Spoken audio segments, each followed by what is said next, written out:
Chapter 3, in which a conversation takes place which seems likely to cost Phileas Fogg dear.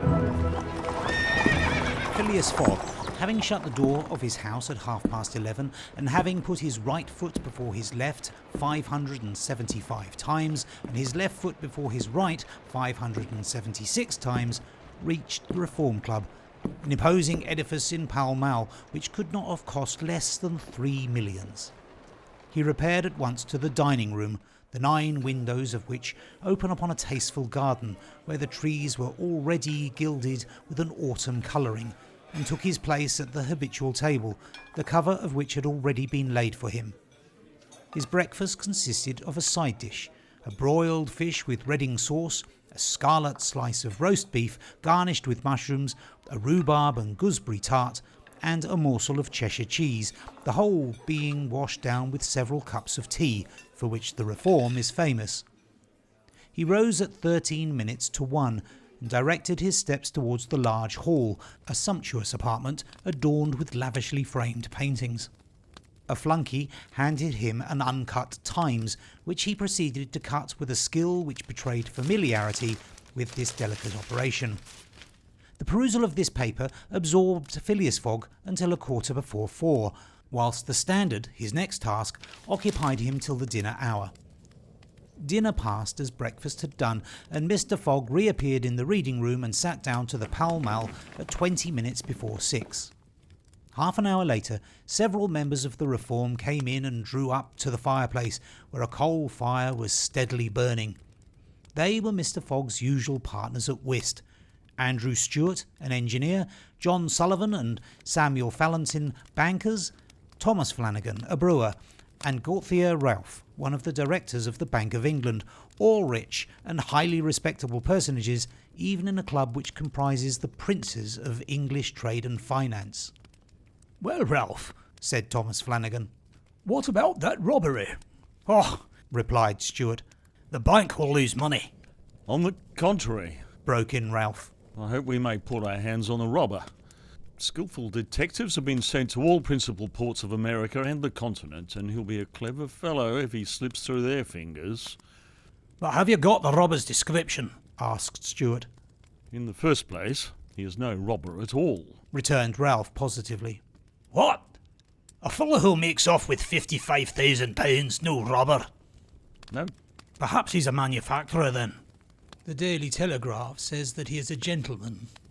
It was Phileas Fogg, whose head now emerged from behind his newspapers, who made this remark. He bowed to his friends and entered into the conversation. The affair which formed its subject, and which was town talk, had occurred 3 days before at the Bank of England. A package of banknotes to the value of £55,000 had been taken from the principal cashier's table, that functionary being at the moment engaged in registering the receipt of 3 shillings and sixpence. Of course, he could not have his eyes everywhere. Let it be observed that the Bank of England reposes a touching confidence in the honesty of the public. There are neither guards nor gratings to protect its treasures. Gold, silver, banknotes are freely exposed at the mercy of the first comer. A keen observer of English customs relates that, being in one of the rooms of the bank one day, he had the curiosity to examine a gold ingot weighing some 7 or 8 pounds. He took it up, scrutinised it, passed it to his neighbour, he to the next man, and so on, until the ingot, going from hand to hand, was transferred to the end of a dark entry. Nor did it return to its place for half an hour. Meanwhile, the cashier had not so much raised his head, but in the present instance things had not gone so smoothly. The package of notes not being found when 5 o'clock sounded from the ponderous clock in the drawing office, the amount was passed to the account of profit and loss. As soon as the robbery was discovered, picked detectives hastened off to Liverpool, Glasgow, Havre, Suez, Brindisi, New York and other ports, inspired by the proffered reward of £2,000 and 5% on the sum that might be recovered. Detectives were also charged with narrowly watching those who arrived or left London by rail, and a judicial examination was at once entered upon. There were real grounds for supposing, as the Daily Telegraph said, that the thief did not belong to a professional band. On the day of the robbery, a well-dressed gentleman of polished manners and with a well-to-do air had been observed going to and fro in the paying room where the crime was committed. A description of him was easily procured and sent to the detectives, and some hopeful spirits, of whom Ralph was one, did not despair of his apprehension.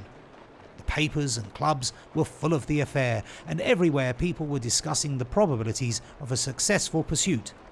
And the Reform Club was especially agitated, several of its members being bank officials. Ralph would not concede that the work of the detectives was likely to be in vain, for he thought the prize offered would greatly stimulate their zeal and activity. But Stuart was far from sharing this confidence, and as they placed themselves at the whist table, they continued to argue the matter. Stuart and Flanagan played together, while Phileas Fogg had Valentin for his partner. As the game proceeded, the conversation ceased, excepting between the rubbers when it was revived again. I maintain, said Stuart, that the chances are in favour of the thief, who must be a shrewd fellow. Well, but where can he fly to? asked Ralph. No country is safe for him. Oh, Where could he go then? I don't know that. The world is big enough. It was once, said Phileas Fogg in a low tone. Cut, sir, he added, handing the cards to Thomas Flanagan.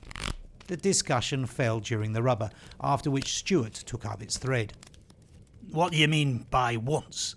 Has the world grown smaller? Certainly. Returned Ralph. I agree with Mr. Fogg. The world has grown smaller since a man can now go around it 10 times more quickly than 100 years ago, and that is why the search for this thief will be more likely to succeed. And also why the thief can get away more easily. Be so good as to play, Mr. Stuart, said Phileas Fogg.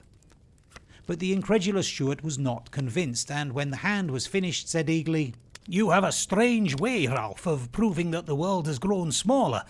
So, because you can go round it in 3 months. In 80 days, interrupted Phileas Fogg.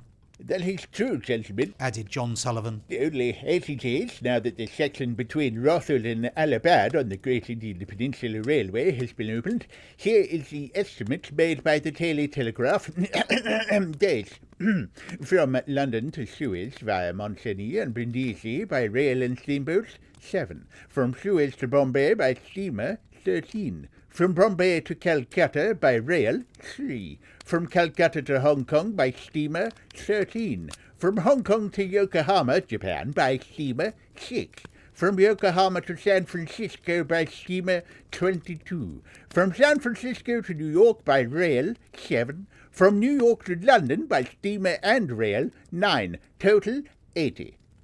Yes, in 80 days. Exclaimed Stuart, who in his excitement made a false deal. But that doesn't take into account bad weather, contrary winds, shipwrecks, railway accidents and so on. All included, returned Phileas Fogg, continuing to play despite the discussion. But suppose the Hindus or Indians pull up the rails, replied Stuart. Suppose they stop the trains, pillage the luggage vans and scalp the passengers.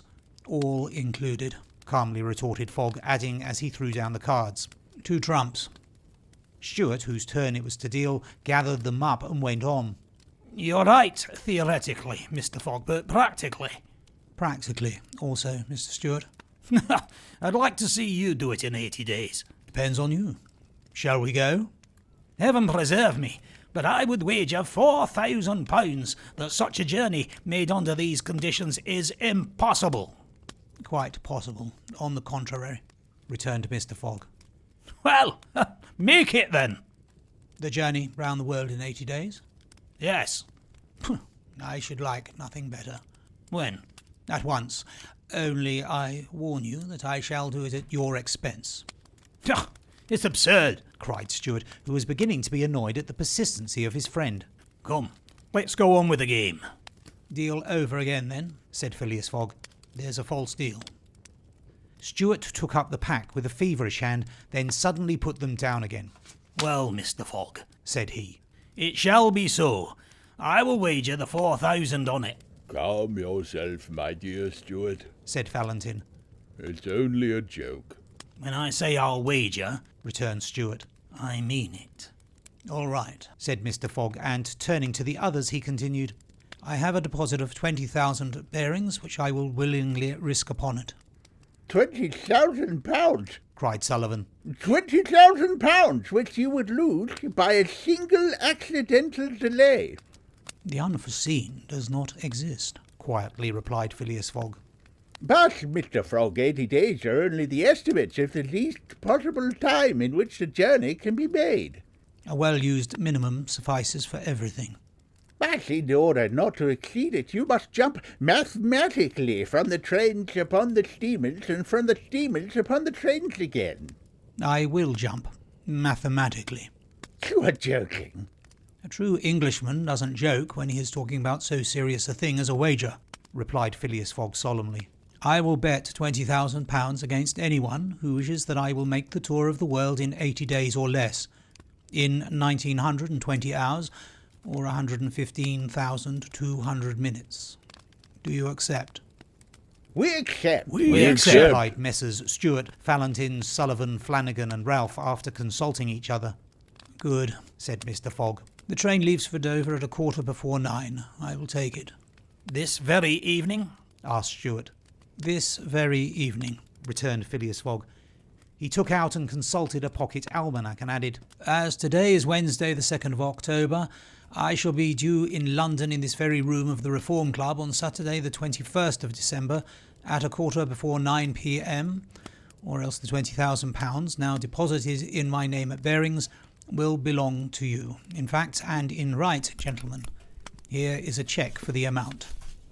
A memorandum of the wager was at once drawn up and signed by the 6 parties, during which Phileas Fogg preserved a stoical composure. He certainly did not bet to win, and had only staked the £20,000, half of his fortune, because he foresaw that he might have to expend the other half to carry out this difficult, not to say unattainable, project. As for his antagonists, they seemed much agitated, not so much by the value of their stake, as because they had some scruples about betting under conditions so difficult to their friend. The clock struck 7, and the party offered to suspend the game so that Mr. Fogg might make his preparations for departure. "I am quite ready now," was his tranquil response. "Diamonds are trumps. Be so good as to play, gentlemen."